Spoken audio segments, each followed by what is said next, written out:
Ok, vamos a iniciar entonces. Se solucionaron los inconvenientes que había. Empezamos un poquito más tarde, pero lo importante es que estamos acá. Y vamos a iniciar esta lección 3. ¿Ya? Vamos a ver una introducción a la hipótesis documentaria. ¿Ya? Quizás Emerson ha escuchado de esto, ¿cierto? Pero hoy vamos a hacer una introducción. Em, y para comenzar la introducción, eh, esperen un poquitito que tengo una pequeña interrupción acá. Denme un segundito antes de iniciar. Ahora sí, ¿me escuchan? Sí, sí se escucha. More, se escucha. Ya, excelente. Ya, entonces, vamos a comenzar, ¿cierto? Vamos a hablar de la hipótesis documentaria. ¿Qué es la hipótesis documentaria? Vamos a hacer una introducción sobre este tema. Recordemos que en las clases pasadas vimos, bueno, en la clase pasada vimos que con la misma Torá, ¿cierto? Eh, la Torá no la escribió Moisés, eso está claro, ¿no? Y la propia Torá eh, nos transmite eso. Y ahora vamos a ver la hipótesis documentaria, donde vamos a ver o indagar en este caso acerca de unos académicos, ¿cierto? Que postularon lo mismo que dice la Torá, que la Torá fue escrita por diferentes autores, ¿ya? Son hartas, más de una tradición, ¿cierto? En este caso son cuatro tradiciones que están en el texto. Eh, el texto en sí de la Torá fue escrito por cuatro tradiciones. ¿Ah? Eso dice, postula em, esta hipótesis. ¿Ya? Entonces, bueno, un segundito. Ya, se me-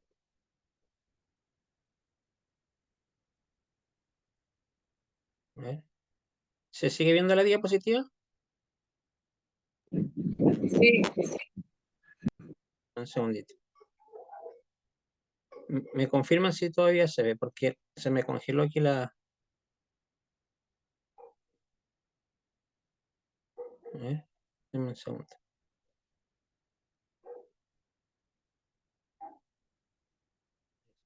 ¿Se sigue viendo la diapositiva? sí, ahí está. Se aparece justo abordando el Tanaj, la Biblia hebrea. Ya, excelente. Porque aquí se me había... ya. Entonces, sí, ahí se me despegó. Eh, entonces, estimados, la hipótesis documentaria, estamos hablando aquí de una evolución y una evidencia crítica al texto bíblico. ¿Ya? O sea, de eso se trata la hipótesis. En otras palabras, la hipótesis lo que te está transmitiendo es que la Biblia, ¿cierto? Específicamente en este caso la Torá, los primeros 5 libros de Moisés,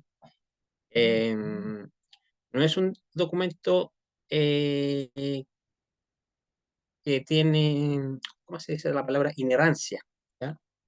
No, no es un documento que se puede estudiar con métodos científicos. ¿Ya? O sea, desde el siglo XVII, estábamos hablando desde el siglo XVII hacia atrás, la Biblia no se le podía criticar. ¿Ya? A la escritura no se le podía criticar, no se le podía cuestionar. ¿Y qué pasó? Que desde el siglo XVII en adelante empezaron a aparecer ciertos académicos, ¿ya? De diferentes áreas, y entre ellos había un médico, y empezaron a cuestionar la Biblia, ¿ya? A cuestionarla y examinarla, ¿cierto? Y aplicar ciertos métodos de investigación, de interpretación, ¿ya? Donde estaba vinculado no solamente a la teología, sino estaba vinculado a la historia, la arqueología, ¿cierto? Y demás, ¿ya? Entonces, la hipótesis documentaria o teoría documentaria, también se lo podría decir, ¿ya? Eh, constituye un paradigma, ¿ya? Un paradigma clásico en la crítica bíblica, ¿ya? La cual sostiene que, como dije anteriormente, el Pentateuco, la Torá o el Humash, ¿ya? Que son los primeros 5 libros de la Biblia, que es una obra compuesta por múltiples autores, ¿ya? O múltiples tradiciones, ¿ya? Que tiene un lenguaje literario, el lenguaje es literario, hay tradiciones literarias independientes, ¿ya? Integradas por varios redactores distintos, ¿ya? Y que fue un proceso largo. No sé, no es, la Torá no fue un proceso corto, sino muy largo con diferentes tradiciones, ¿ya? Entonces, ¿qué, qué ha aportado esta teoría o esta hipótesis? ¿Ya? Ha aportado muchas cosas. Que gracias a esta teoría, ¿cierto? Se ha podido comprobar, ¿cierto?, de que la Biblia tiene otras tradiciones, que no hay, no hay inerrancia en la Biblia, ¿ya? Se le puede cuestionar con método científico. Y, y la hipótesis documentaria se basa en estudiar estos diferentes estilos, ¿ya? O terminologías y enfoques lógicos que nos ha permitido nosotros ver la Biblia desde otra perspectiva. Ya no de una perspectiva religiosa, sino de una perspectiva crítica, ¿ya? Entonces, eh, vamos a ver en la diapositiva, vamos a ver que a partir del siglo XVII, ¿cierto? En adelante, específicamente siglo XVII, siglo XVIII, empiezan las críticas a la autoría mesiánica, perdón, a la autoría mosaica, ¿ya? O la Torá, ¿ya? Pueden ver ahí que siglo XVII al XVIII, críticas iniciales a la autoría mosaica. Entonces, ¿quién fue el primero ya en hacer esta crítica? Hay un personaje que se llama Benedicto Espinosa, del año 1632 al 1633. Denme un segundito, estimados, que aquí me tienen interrumpido. Un segundo.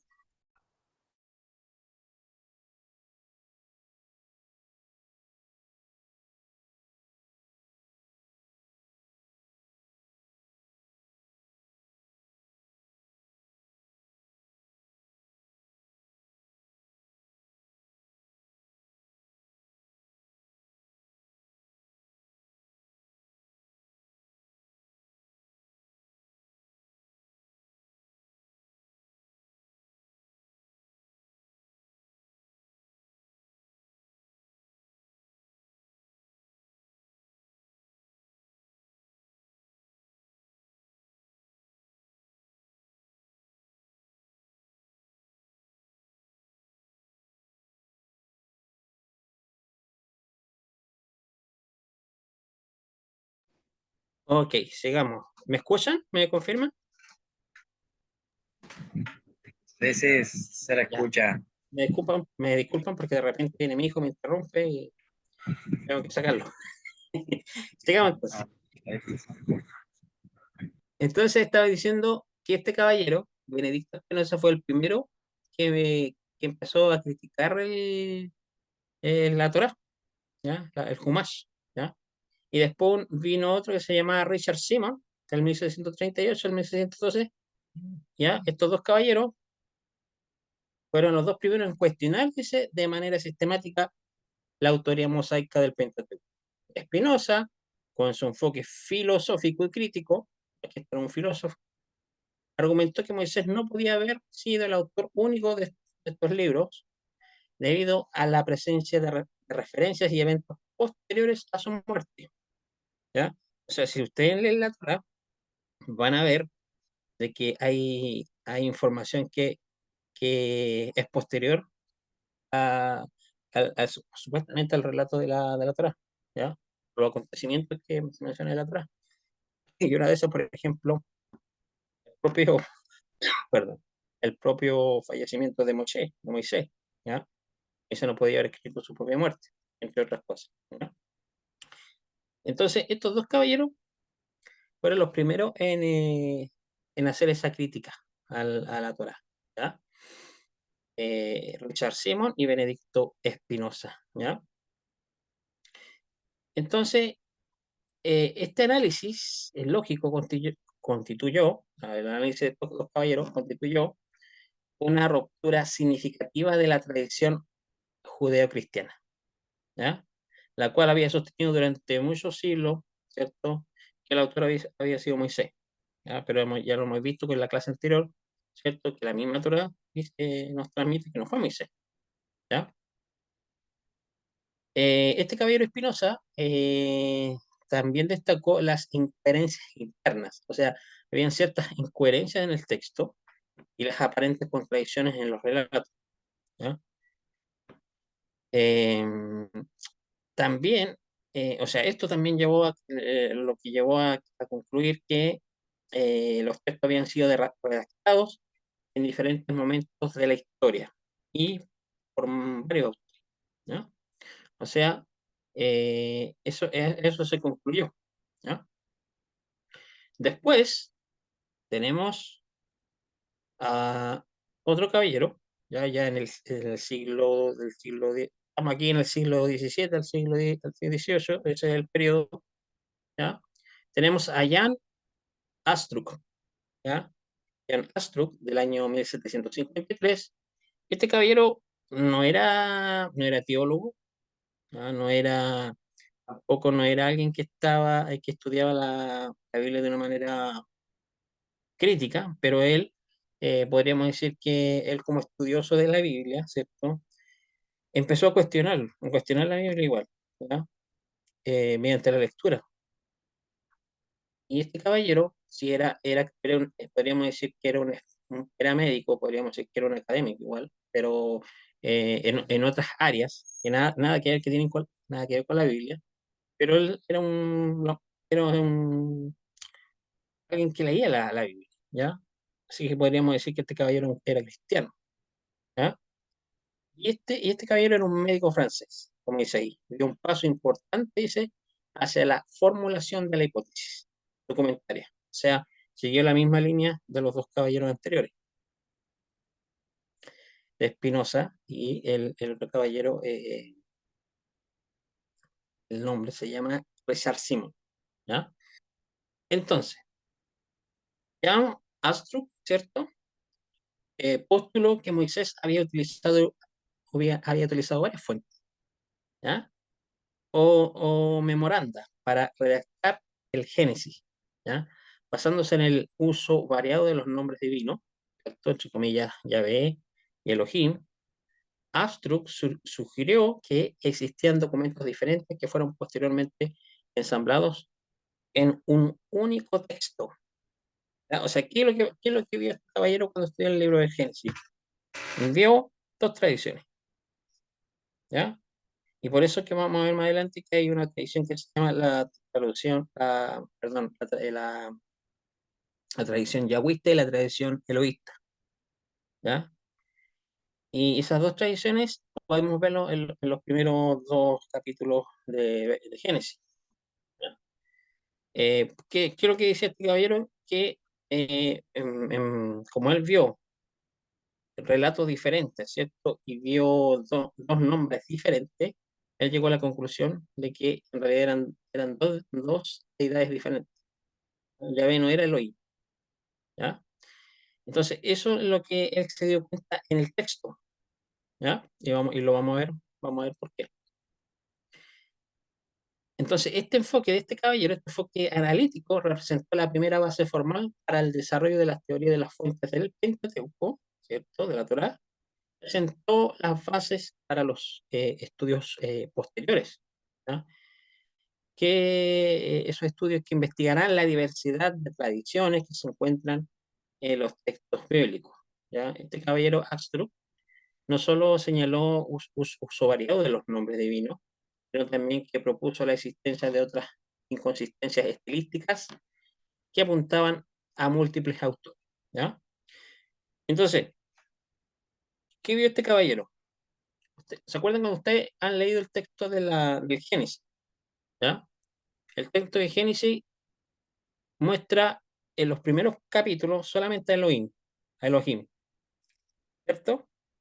Y ya recién cuando pasa el capítulo 2 pasa eh, eh, la deidad, aparece con otro nombre, ¿cierto? Con las cuatro consonantes Yud, Hei, Vav, Hei, ¿ya? Y entonces, este caballero se dio cuenta que las tradiciones eran diferentes. Por ejemplo, se relatan dos tradiciones de la creación, ¿ya? Se relata, por ejemplo, se relata la diferencia, por ejemplo, entre Yahvé y Elohim. Incluso vamos a ver más adelante en la tradición deuteronomista, ¿ya? Que Yahvé y Elohim no son la misma divinidad. En este caso, Elohim hace referencia a una deidad cananea que se llamaba El, ¿ya? Y Yahvé vendría siendo como un dios, ¿cierto? De menor rango, ¿cierto? Y que este estaba subordinado a él, ¿ya?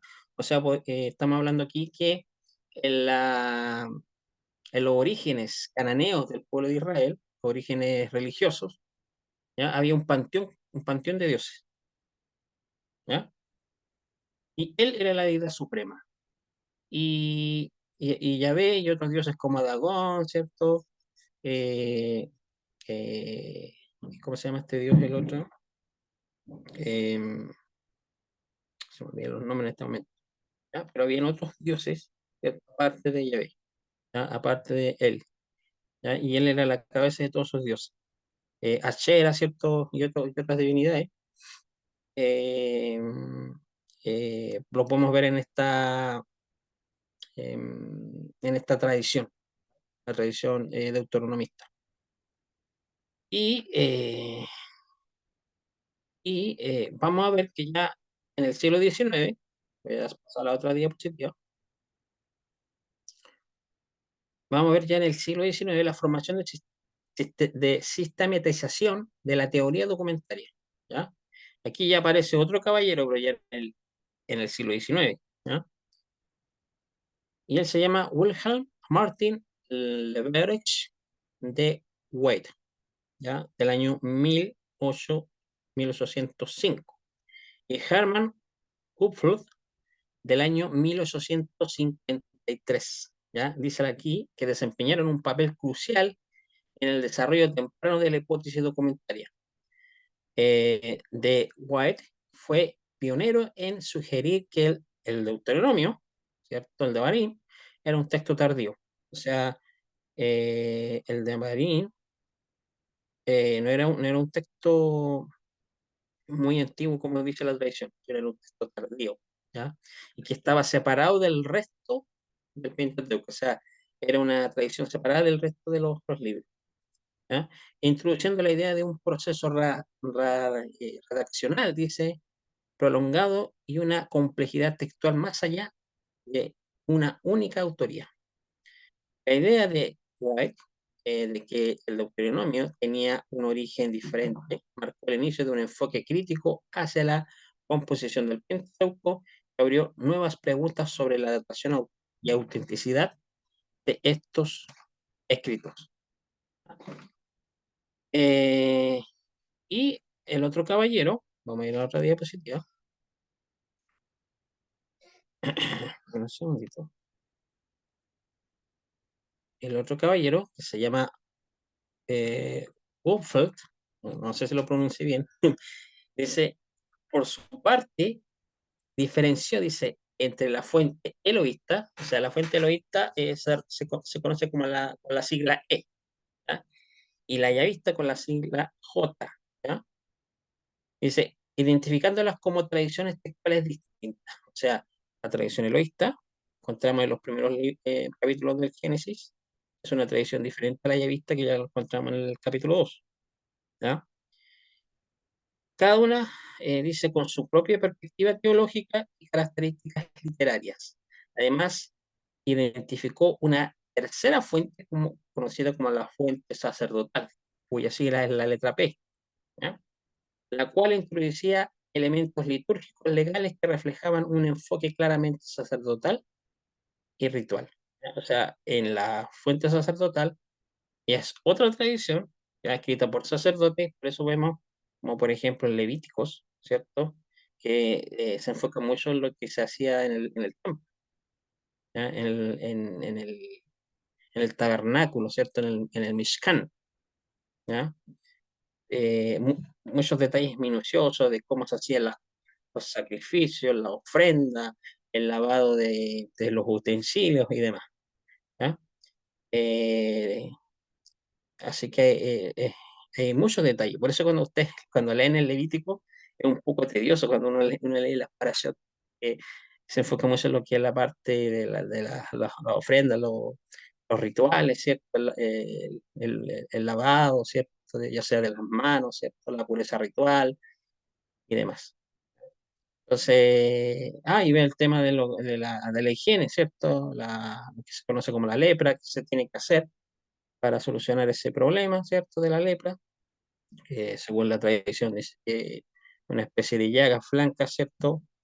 Que, que, eran productos de hacer relación hará, ¿cierto? Hablar mal del hermano, del prójimo. En fin, entonces, eso es lo que dice este caballero Wolfert, ¿ya? Em, También tenemos otro caballero, ¿ya? Voy a seguir a la otra diapositiva, ¿ya? Aquí ya todavía estamos en el siglo XIX. Julius Wellhausen, ¿ya? Julius Wellhausen, del año 1878, fue quien consolidó y popularizó la hipótesis documental. Ya este caballero ya, ¿cierto? Siguiendo la misma línea de los anteriores, él la popularizó, ¿cierto? Y casi este caballero se conoce de manera que podríamos decir, general la hipótesis documentaria, ¿ya?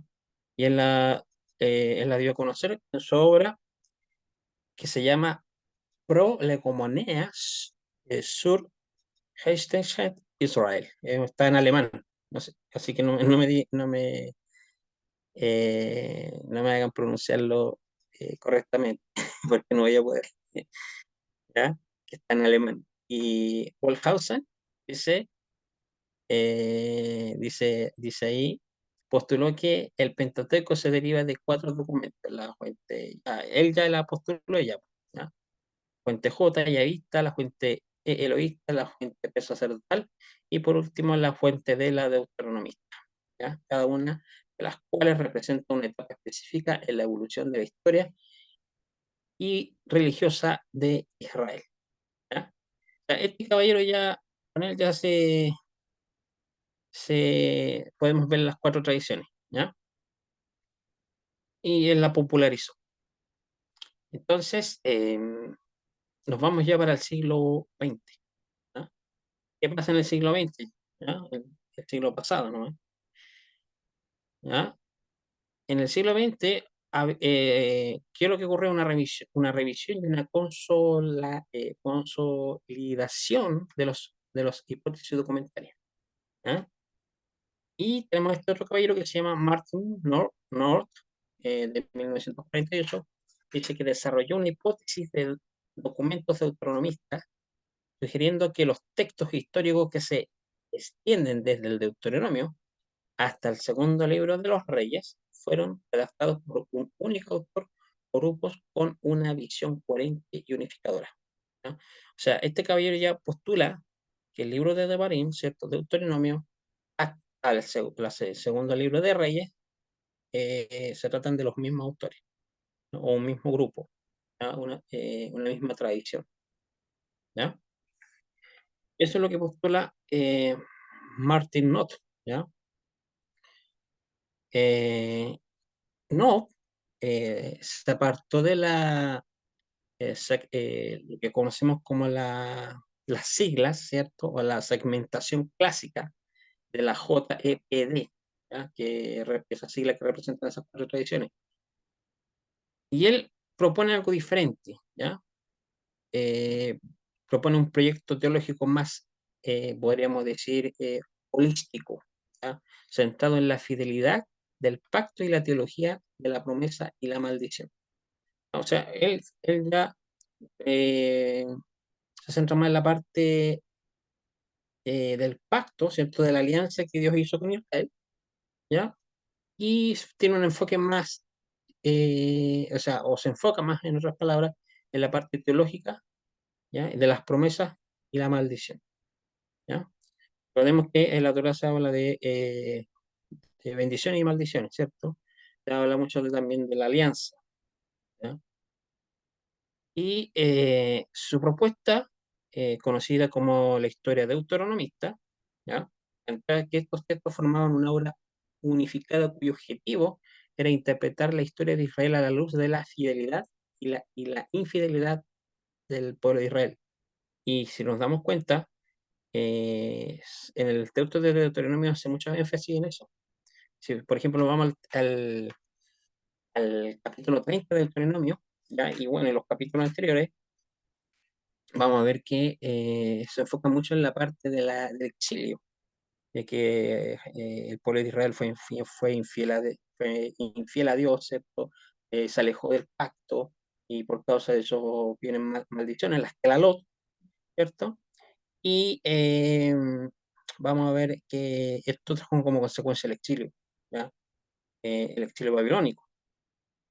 Y se enfoca en la parte de la Teshuvá, del retorno, o sea, el retorno con arrepentimiento, ¿ya? O sea, podemos ver que en el libro de Deuteronomio, las promesas hechas al pueblo de Israel están acondicionadas, el pacto es acondicionado. Y vamos a ver que en los profetas también se transmite lo mismo, que el pacto era condicionado, o sea, eh, iba a depender de que el pueblo de Israel cumpliera con los mandamientos de Dios, ¿cierto? Los estatutos, los mandamientos, ¿cierto? Y mientras permanecían en el pacto, guardando los mandamientos, Dios los iba a proteger, ¿ya? Y los iba a bendecir. Entonces, como no ocurrió eso, se fueron al exilio, ¿ya? Ahí vienen las maldiciones, las consecuencias de no permanecer en el pacto. Pero también Deuteronomio nos transmite la misvá o el mandamiento de la Teshuvá, ya que si hacían Teshuvá, retornaban con arrepentimiento, lo iba a volver a, iba a hacer que regresaran a su tierra, ¿ya? Y habla también de un retorno espiritual. Entonces, en eso se enfoca este caballero, ¿ya? Y seguimos aquí en el siglo XX, la revisión y conclusión de la hipótesis documentaria, vino otro caballero. Este caballero se llama eh, Gerhard von Roth, ¿ya? Del año 1958, y también otro caballero que se llama Ronald de Vos, ¿ya?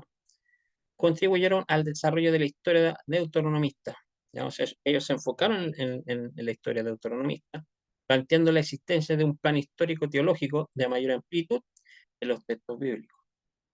Von Rath, eh, en particular, subrayó la importancia de los ciclos de renovación del pacto, la memoria colectiva y el significado de la narrativa como herramienta pedagógica, aspectos que expandieron la comprensión del papel del deuteronomio y sus libros asociados como vehículos de identidad nacional y espiritual, ¿ya? Lo que postulaba Ronald de Vos, ¿ya? Y de hecho Ronald de Vos tiene un libro muy interesante que escribió que se llama, no me acuerdo el nombre del libro, se llama Instituciones del Antiguo Testamento. Te lo recomiendo. Es un libro muy interesante que explica todo esto, ¿ya? Y de hecho ahí también se explica el tema del origen del Shabbat, ¿ya? El origen de ciertas fiestas y tradiciones del pueblo judío, ¿ya? Y entonces, este caballero se enfocaba en eso, ya postuló eso, ¿ya? Ronald de Vox, por su parte, complementó ideas con un enfoque arqueológico. También se enfocó mucho en la arqueología, proporcionando evidencias materiales que ayudaron a contextualizar, a comprender mejor las narrativas bíblicas, ¿ya? Apoyado en la idea de un desarrollo complejo prolongado de las tradiciones textuales. ¿No? O sea, este caballero no solamente usó la teología, la filología, sino también em, la arqueología, que eso es muy importante. La arqueología es es un método de estudio de la Biblia que no tiene, no tiene falla, ¿te fijas? Entonces, es exacta, es una ciencia exacta, ¿ya? Y entonces, vamos a ver que la evidencia lingüística que respalda la hipótesis documentaria es notablemente compleja, ¿ya? Incluye uso de distintos nombres para Dios, ¿cierto? Vemos el Elohim, el Shaddai, ¿cierto? Los diferentes nombres de Dios. En este caso, bueno, dentro de la academia se le llama Yahvé, ¿no? No es que en realidad el nombre sea Yahvé, sino que se le llama así por llamarlo de algún nombre, ¿ya? Y este nombre Yahvé, ¿cierto? Lo encontramos en esta fuente yavista, ya que es la letra J. Y tenemos la fuente eloísta, ¿cierto? Por Elohim, ¿cierto? Que se conoce con la sigla E, como dije, lo que sugiere diferentes tradiciones cultuales, ¿ya? Entonces, esta diferencia eh, de los nombres divinos, ¿cierto? Refleja no solo tradiciones distintas, sino también contextos teológicos distintos, contextos teológicos divergentes, ¿ya? Con la fuente yavista se presenta a Dios de una manera antropomórfica, ¿ya? O sea, qué quiere decir eso? En la fuente ya vista podemos ver que Dios tiene manos, ¿cierto? Tiene cara, ¿ya? Pero de una forma antropomórfica, ¿ya? Y vamos, y vamos, y vamos a ver que a medida que avanzamos en el texto, ¿cierto? Cuando llegamos de la fuente ya vista y ya llegamos a una fuente deuteronomista, ¿ya? Y después llegamos a los profetas, ¿cierto? Vamos a ver que ya a Dios se le despoja de todas esas características humanas, ¿ya? Y aquí en la fuente Yavista ya se describe a Dios más como simbólicamente, antropomórficamente, como un ser humano. De hecho, vamos a ver en nuestras clases que, por ejemplo, el dios Hel, ¿cierto?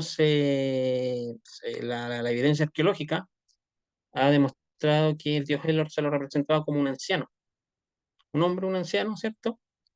Y ya hay imágenes, ¿cierto? Que se han visto incluso en redes sociales, ¿cierto? Cómo se lo representa a él, ¿ya? En este caso, el dios principal del panteón cananeo, ¿ya? Ahora, este título, él, ¿cierto? ¿Ya? De ahí deriva Elohim, y ese título, Elohim, era empleado para los diferentes dioses. Eh, entonces, mientras que la fuente eloísta, ¿ya?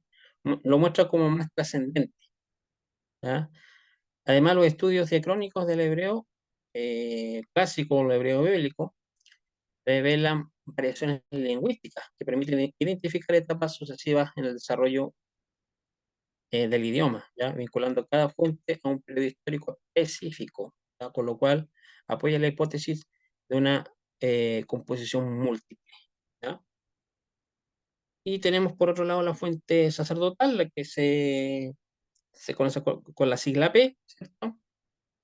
Utiliza un hebreo más formal, ¿ya? Un hebreo sistemático, con un énfasis ya en lo que es los rituales, las leyes, ¿cierto? Pero con un contexto posterior, o más, podríamos decir, me cuesta pronunciar esa palabra, institucionalizado, ¿ya? O sea, podemos ver ya una evolución, ¿cierto?, de la tradición israelita. Ya no vemos a a unos simples campesinos, ¿cierto?, Eh, que trabajaban, o sea, que eran pastores de ovejas, ¿cierto? Ahora vemos algo más, más relacionado con la monarquía, ¿ya? Eh, Vemos algo más relacionado con con el sacerdocio, ¿ya?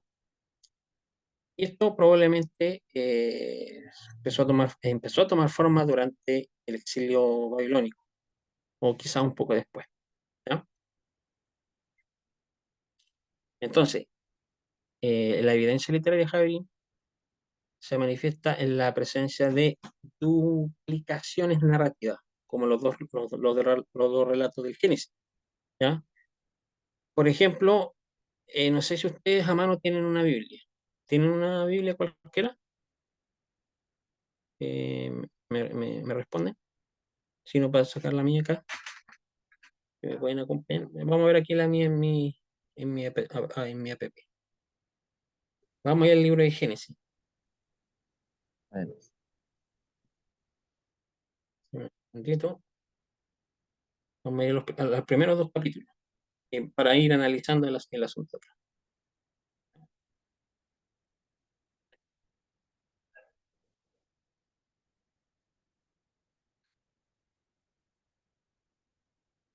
¿Eh?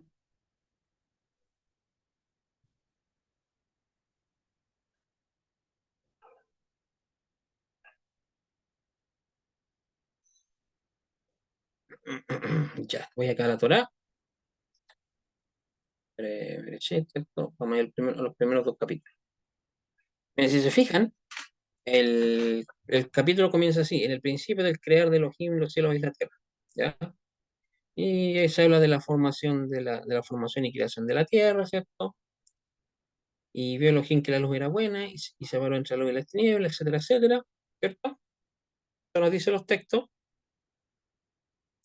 pero si vamos ya al capítulo 2, mire cómo empieza. Vamos a ir al capítulo 2. Dice así. Y en todo el capítulo 1 se menciona Elohim. ¿Ya? Y después el capítulo 2 dice: y fueron completados los cielos y la tierra y todos sus ocupantes. Dice: finalizó Elohim el séptimo día de la hora que había hecho, y cesó el séptimo día de toda la hora que había hecho. Dice: dijo Elohim el séptimo día, lo santificó, porque no cesó de toda su obra que Elohim creó para hacer. ¿Ya? Y ahí después habla esta la historia de los cielos y la tierra, cuando fueron creados, cuando el eterno Elohim hizo los cielos y la tierra. ¿Ya? Aún la tierra no había. O sea, vemos dos tradiciones diferentes de la creación, o sea, podríamos decir, dos versiones distintas de de la creación, ¿ya? Y ya para el versículo 7, desde el 7 en adelante se empieza a nombrar el nombre de Hashem, Yud-Hei Vav-Hei. Dice: y formó el Eterno, ¿cierto? Vaitzar Adonai, Yud-Hei Vav-Hei, Elohim, al humano del polvo de la tierra y sopló en su nariz espíritu vivo y fue el humano alma viva. ¿Ya? Entonces ahí, en base, ustedes cuando leen estos dos capítulos, pues pueden ver que son dos tradiciones completamente diferentes que hablan de lo mismo. O sea, en este caso de la creación, pero dos tradiciones diferentes, dos versiones diferentes. Eh, entonces, se puede ver también repeticiones de historias similares, ¿ya? Como por ejemplo, las tres ocasiones en las que los patriarcas se presentaron a sus esposas como hermanas para protegerse. Podemos ver en Génesis 12, Génesis 20 y Génesis 26. O sea, los tres patriarcas se dan cuenta que se repite, o hay un patrón en su historia, ¿ya? En este caso, uno de esos patrones es que presentan a sus esposas como hermanas para protegerse, ¿ya? Eso es lo que los rabinos conocen como la nebuá, patrones patrones o hechos históricos de la Biblia, ¿cierto? Que se repiten a través todo el texto bíblico, ¿ya? Y lo que dicen los estudios es que en base a esta evidencia apoyan la idea de que el Pentateuco es una obra compuesta y editada a lo largo de varias generaciones, lo cual permite una pluralidad de interpretaciones y enfoques dentro del texto bíblico. ¿Ya? Ahora nos vamos a la siguiente diapositiva y seguimos aquí en el siglo XX, revisión y consolidación de la hipótesis documentaria.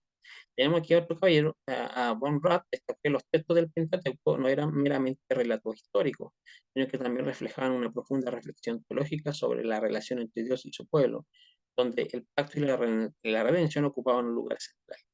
O sea, Von Rath, él postuló ya y que la Biblia no es un libro, los primeros, la Torá no era un libro histórico, ya, que no era en sentido general, sino que más que nada el mensaje de la Torá es un mensaje teológico, una relación entre el Israel y la divinidad, ¿ya?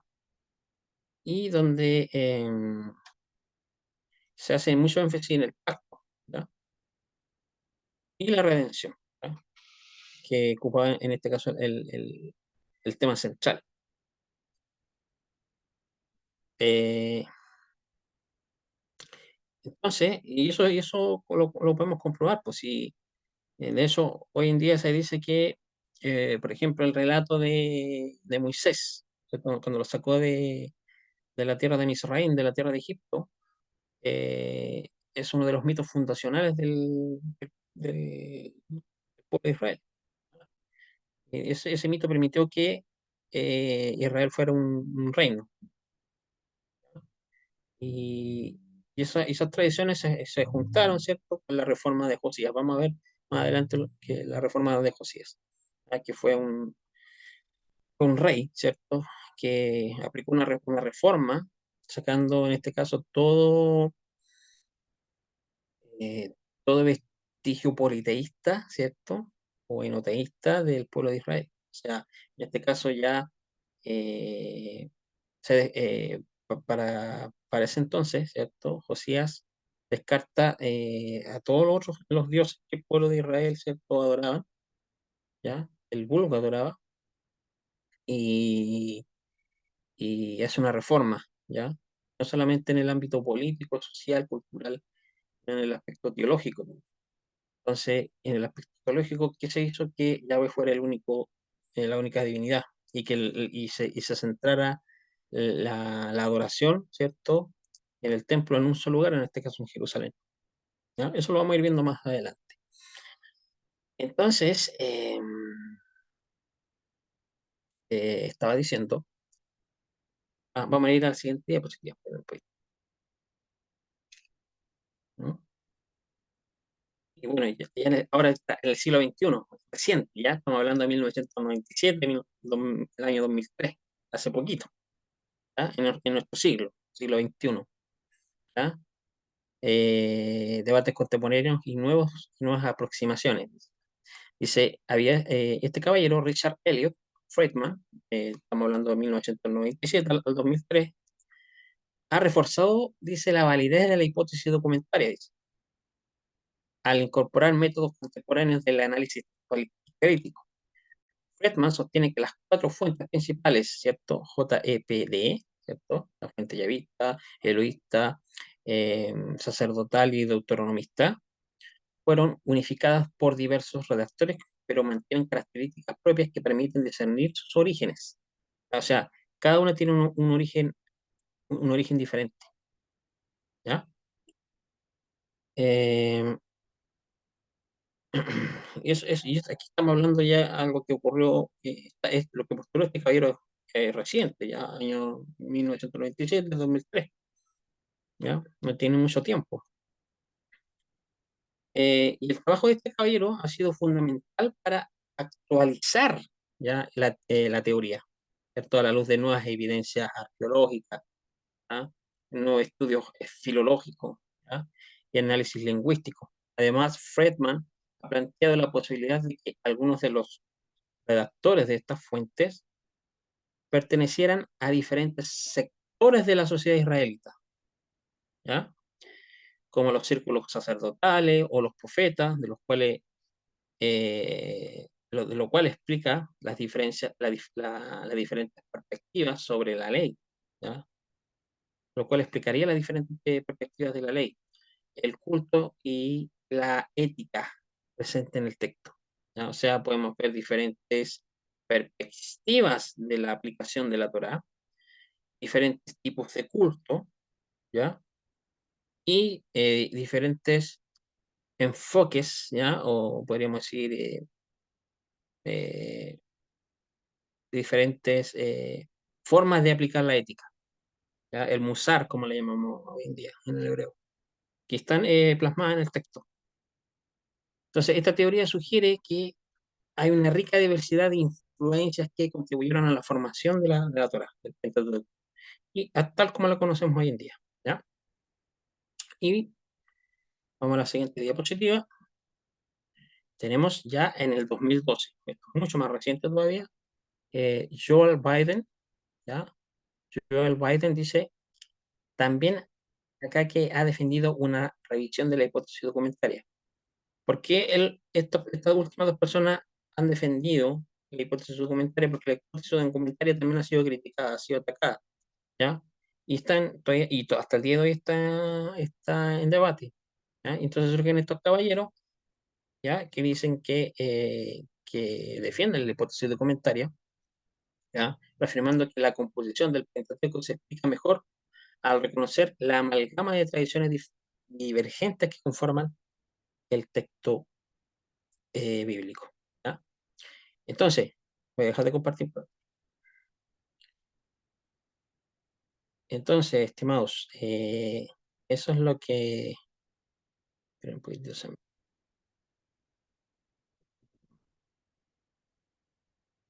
me dice.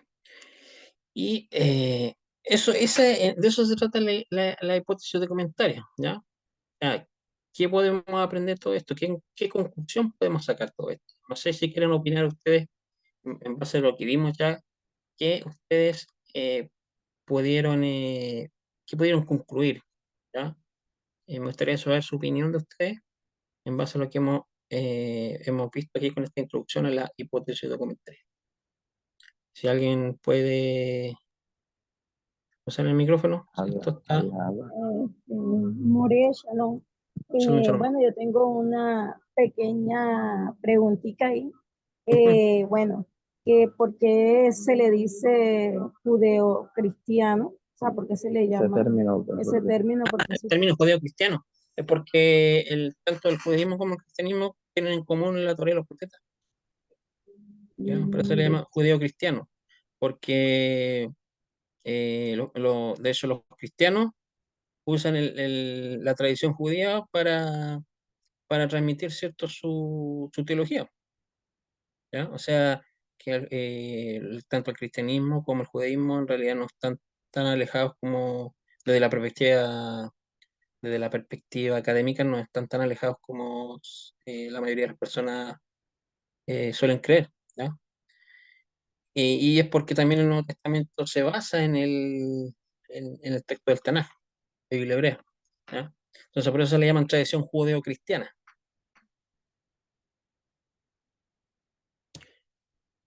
No sé si alguien quiere opinar de Ah, lo que ya, ok, gracias.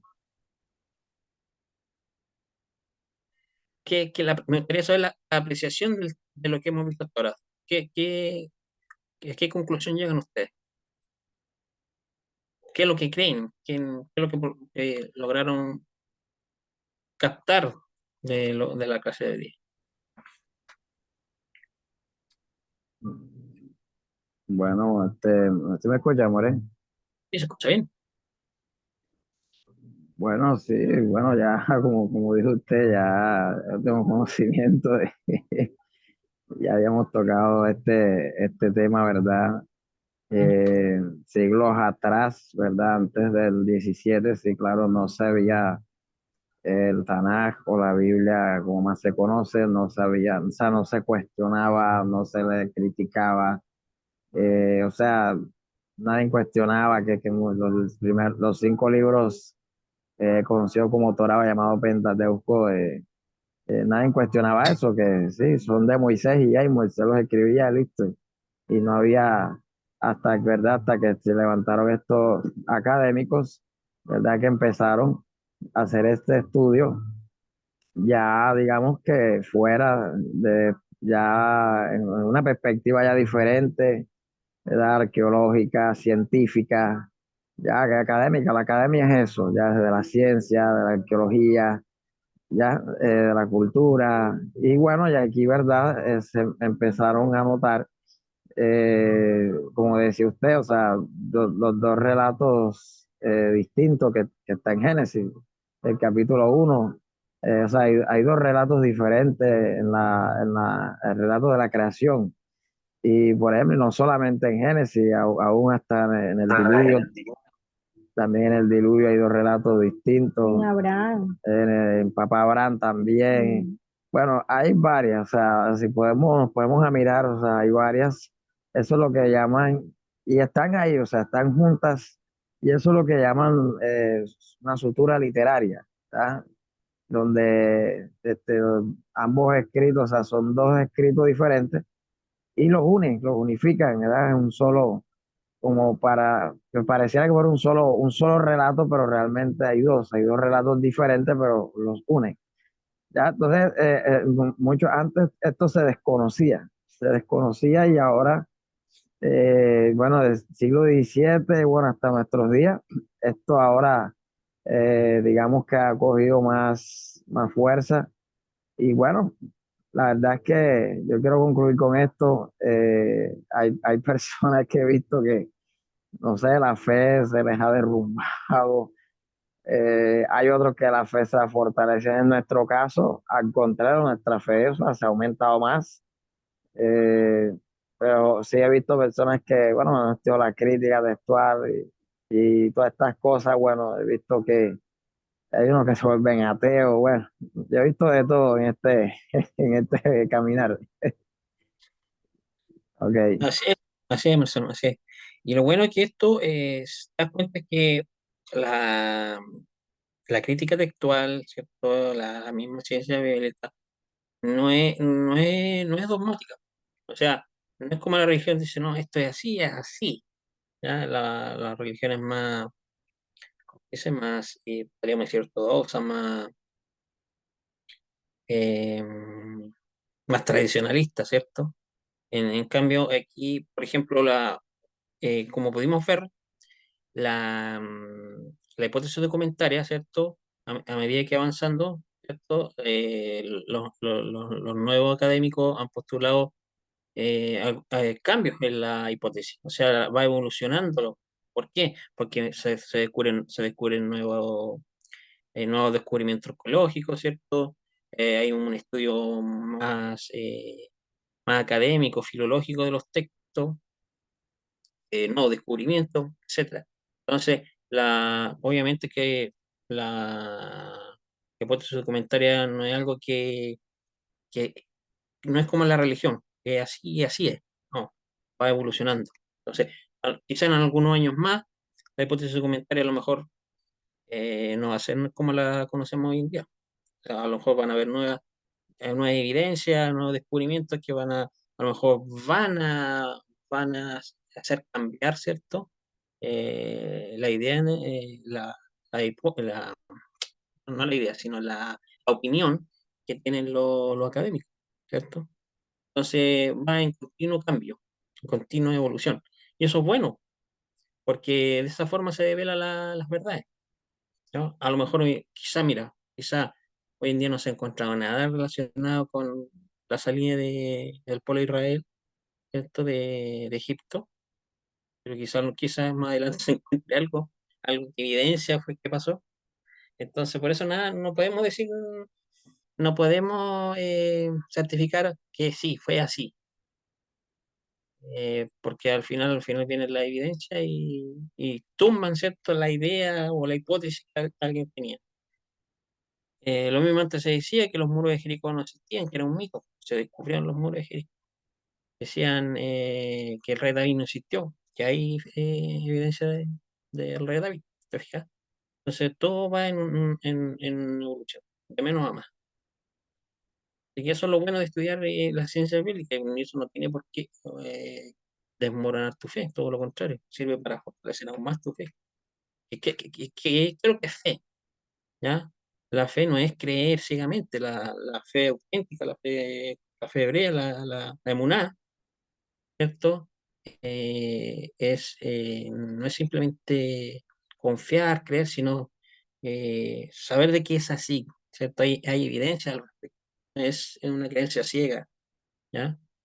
Eh, entonces, si tenemos evidencia, si tenemos los estudios, las herramientas necesarias, entonces eso va a permitir que, que la fe, entre comillas, la fe de nosotros se aumente más, no lo contrario. Sucede lo contrario cuando la gente es muy religiosa, ¿ya?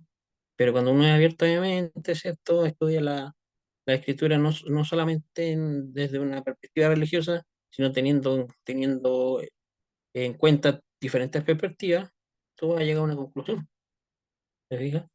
Entonces, eso es lo bueno, estudiar la escritura no solamente desde el punto de vista de la tradición judía, como en el caso de nosotros, sino también desde el punto de vista académico, ¿te fijas? Y lo que pasa en las diferentes, podríamos decir, movimientos, iglesias cristianas, que son muy cerrados y dogmáticos, ¿cierto? Entonces, cuando viene un descubrimiento, ¿cierto? Una hipótesis que te dice tal cosa, ¿cierto? Ellos lo toman como un ataque a la fe de ellos, y no es así. Uno tiene que dialogar, ¿cierto? Abrirse, ver, ¿será esto verdad? Esto, a ver las evidencias que hay, qué evidencias epigráficas hay, ¿cierto? Igual lo mismo cuestionar a la academia.